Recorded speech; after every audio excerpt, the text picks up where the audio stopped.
Welcome back to Beards and Brews. Hey, if you haven't already, be sure to subscribe or follow no matter where you're listening. Not only does it help us out, but you'll know exactly when we have another one brewing.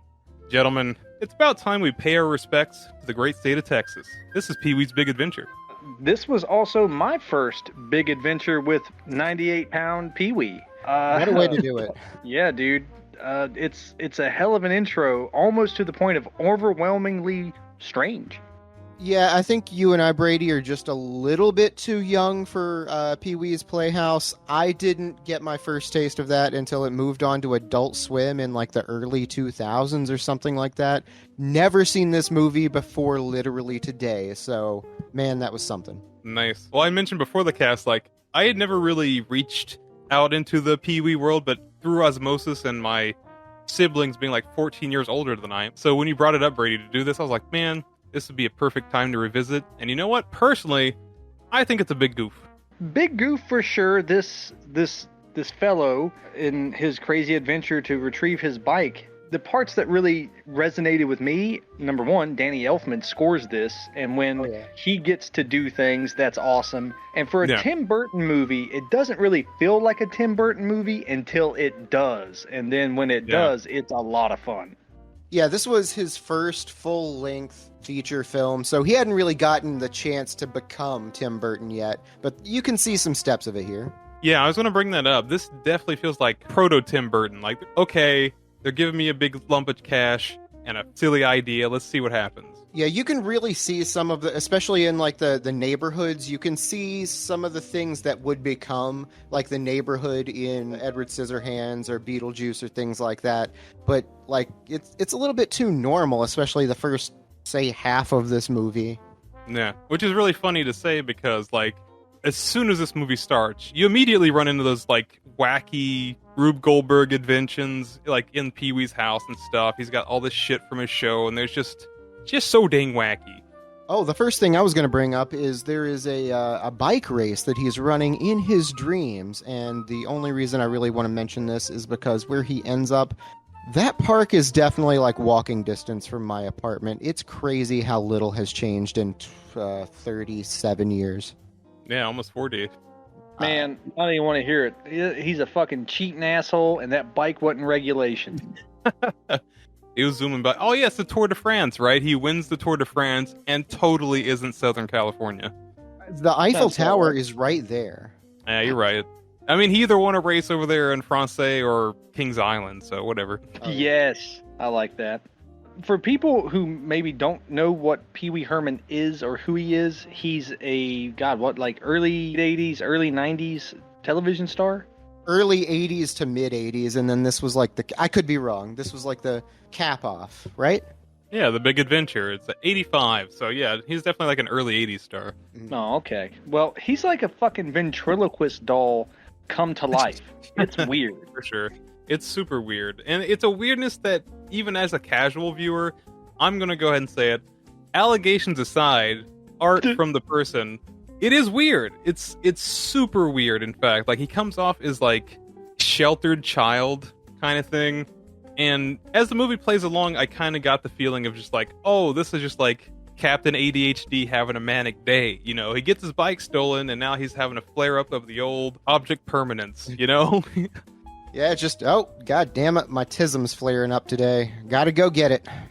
We're talking bipolar to the extreme. 1 second, he is the goofiest, most sinisterly childish being that ever existed. And then the next thing you know, he's talking about the communists and how he's going to burn down the entire city to find his bike. And then we got this Officer Duffy guy from RoboCop 2. And then I realized it's actually the slow dude from Leprechaun as his arch villain. I think that's a little bit of a bleed over from the show. I think he was a reoccurring character. Not Lawrence Fishburne, but this fat ass.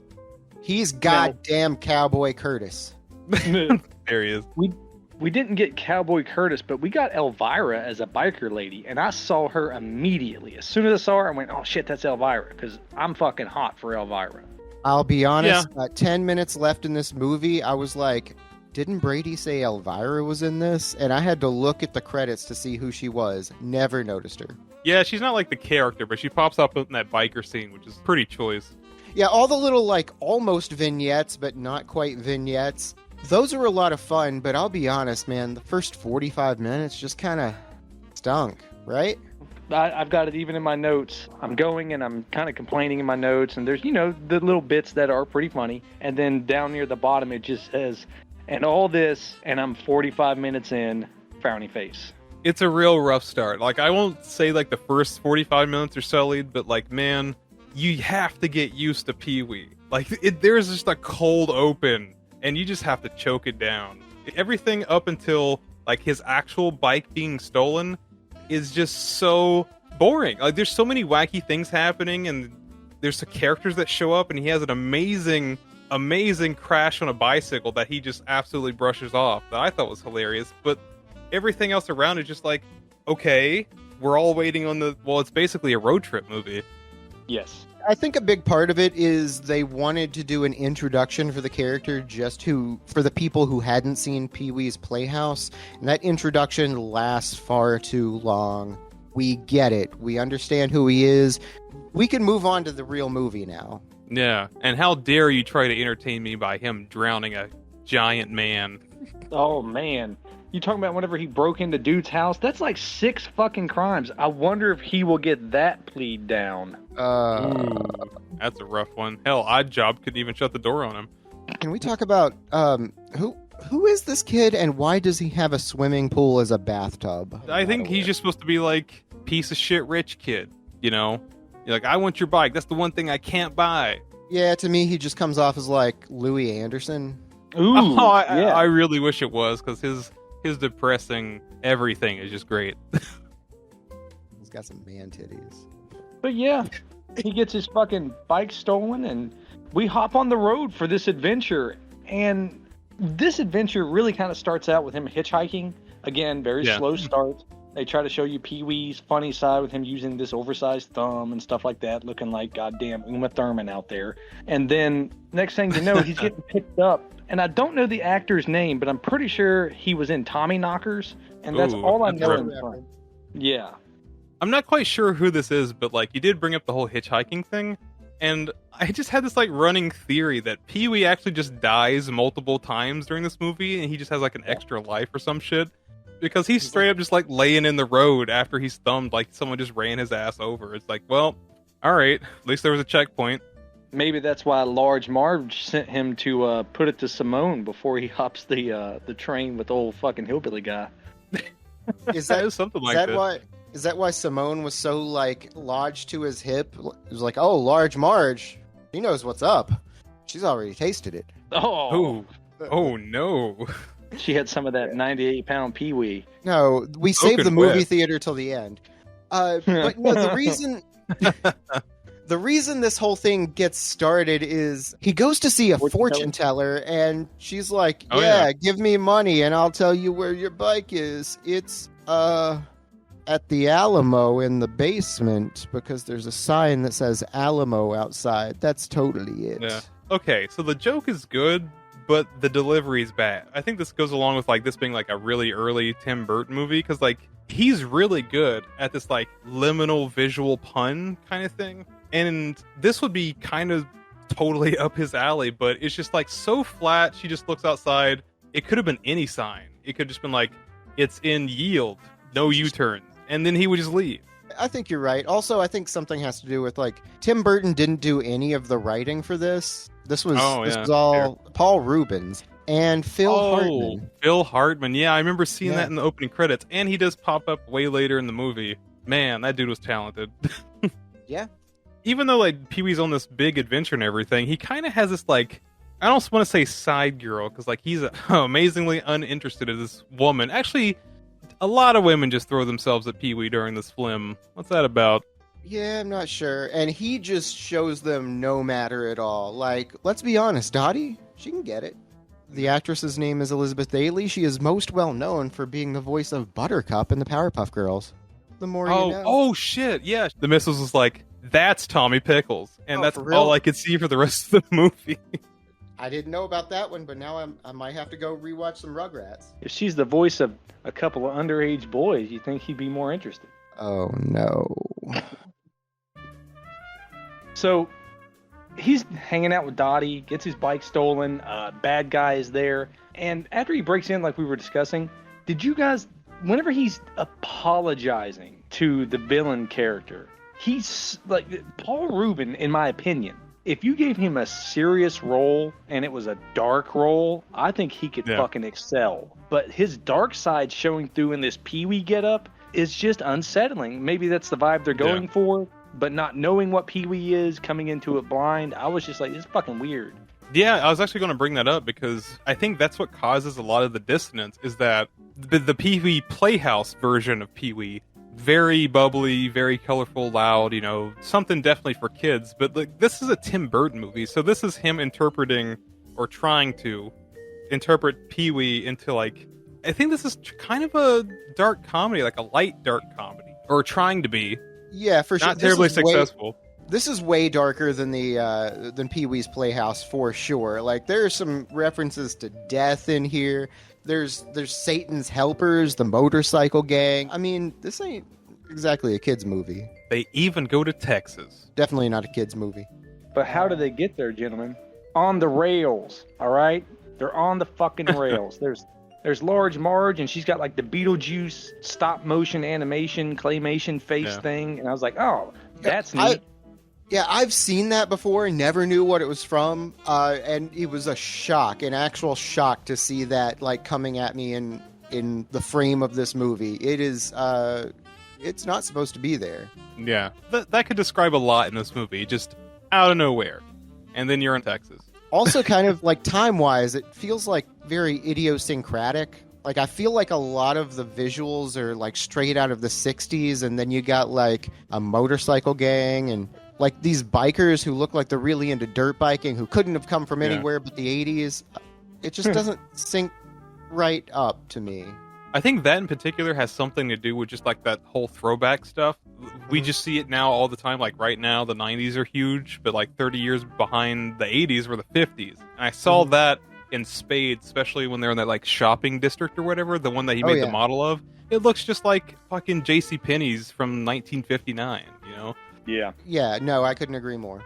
But speaking of Texas, we're down here at the Alamo getting a whole fucking tourism spiel from this lady.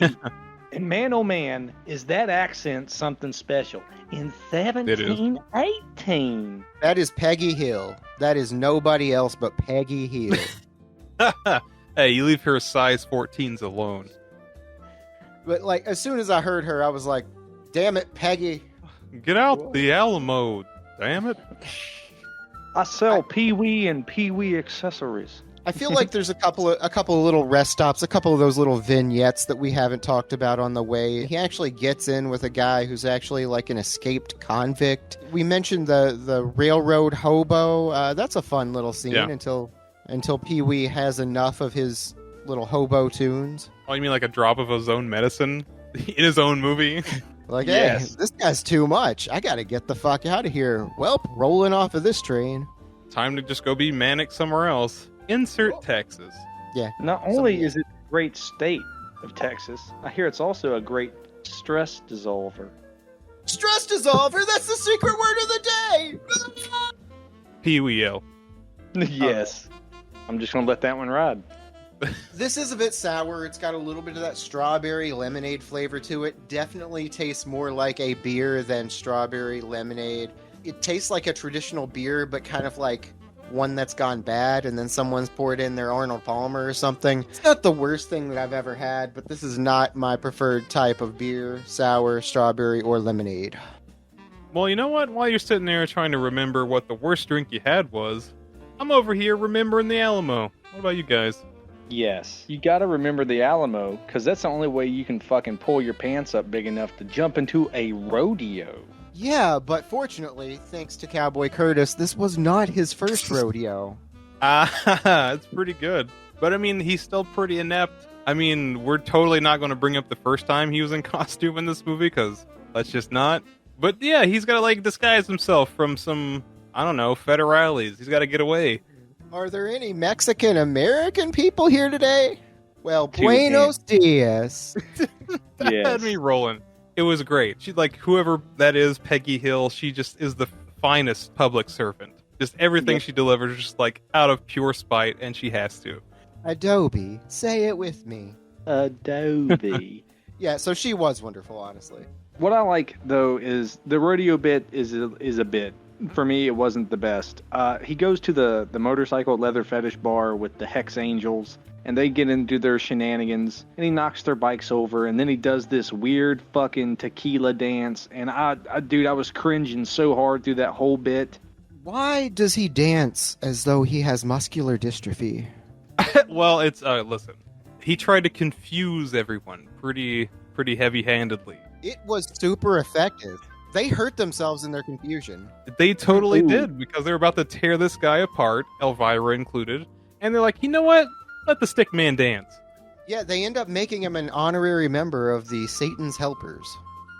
And this is where I had my first laugh. Eric, you said that you laughed really good when he wrecked on the bike earlier. I fucking genuinely started to laugh whenever he was being a hard ass. You got little Pee-wee in his little gray suit now wearing the biker vest, hops on a motorcycle, fires it up. Everyone's cheering. He revs off to go into the distance and slams directly through a fucking sign and eats it. And I fucking lost it. It's just the non-reaction. It's almost like they're non-sequiturs. It happens all the time, and they almost always get me. Just a few minutes before, like, when they have him on the ropes, like, they're about to kill him because he's weird, let's face it. And they're just like, what are we going to do? Let's hang him, burn him, etc., whatever. And then just, like, Pee-wee himself is just like, I say we let him go. Like an honest effort that might work, and it almost did. That was a good one, too. Like, this is when we're getting into a string of legitimately good bits, just kind of, not one right after the other, but they're not spread so far apart. This is definitely where the movie picked up, because after he crashes, he gets picked up by an ambulance, and we get this fucking surreal hospital clown scene, and man, these sets are fucking cool. I really was into this bit. Yeah, like, this is another time where Pee-wee unfortunately passes away, I think. And, like, in his vision of the other world, he just sees all this junk, which kind of looks like, to be honest, it kind of looks like that whole surreal bit from Drop Dead Fred. Yeah. What I have it down as is the devil, multiple devils, throwing his bike into Mount Doom. Ooh. There it is, yeah. I said he should have took the fucking eagle. So, yeah, he ends up seeing his bike on television for some reason being given away by Warner Brothers Studio to the older brother from Home Improvement. That was Wonder Years. Wonder Years, not Home... Yeah, you're right. That's Kevin Arnold's older brother. Yeah, that's Marty McFly's uncle when he goes back in time. Oh, for real? Man, this kid gets around. He's the kid in the raccoon, like the... Oh, shit, that's a thing. He was wearing Davy Crockett's hat in that scene. He was also at the Alamo. Did we just break the universe? Holy shit, we did it again. How are we gonna, like, get this into weird science? Let's go. I don't know how to get into weird science, man, but I know how to get it into Animaniacs and SpongeBob. Oh, yeah. Wait, SpongeBob? Yeah. Where you got SpongeBob? The fucking boatmobile. Fair enough. Like, that's one thing I didn't expect either. Like, okay, so he's got to go get his bike from the studio. He's using it as a prop in a movie. So he dresses up as a nun, which is included in the scene. He takes off with it. And as all these security people are rushing after him, one just gets in a boat that's used as a prop, and it turns out it was a car all along. I was just like, you know what? I honestly didn't expect that. Good for you. Yeah, this ends up being very, like, you know the ending scene of Blazing Saddles when just chaos ensues on a set and just, you can't predict anything. It's all just running amok. Just general running amok. It's that. I'll tell you what got me the most thrown off was the Twisted Sister Burn in Hell song. I was like, what the fuck is this? Dee Snider himself starring in a Twisted Sister music video while this movie's going. Is this canon?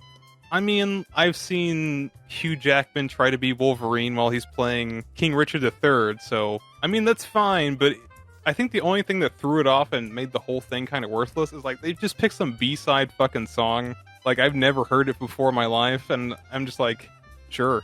Maybe it was on, like, the current record. They were trying to make it a hit. You know, maybe they would throw it on the songs inspired by Pee-wee's Big Adventure soundtrack. Plus, Dee Snider had all that Tipper Gore shit to deal with, so you can't blame him. Yeah, it's true. What a So next thing I've got is he cartoonishly wheels a backdrop, like a screen across, so that, like Wile E. Coyote would, maybe the Roadrunner would run into it. That's what this movie is. Okay, sure. It's a Warner Brothers production. You gotta throw in a Warner Brothers cartoon reference because silly hijinks, shenanigans, and skullduggery. Cool, but I don't know if you felt it, Chandler, but the entire time this chase is going on through the backlots of Warner Brothers, I'm just like, this is where they shot the cover Wish You Were Here. Yep, 100%. I was like, where's the burning dude? Next thing you know, chaos ensues during Christmas time. It's just there's a Godzilla movie being filmed.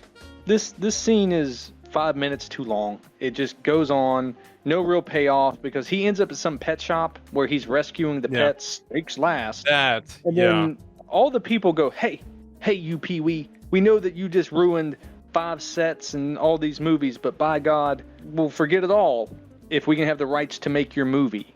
That's what they do. They make a movie out of this. They do. Scene for scene, except instead of Pee Wee Herman, it's James Brolin. Instead of his girl, it's Morgan Fairchild. It's basically James Bond. Have you seen Austin Powers? It's the end of Austin Powers. Oh, yeah. Oh, you're right. It's Austin Pussy all over again. Gotcha. That's exactly what this is, yeah. But in this particular one, it's very much...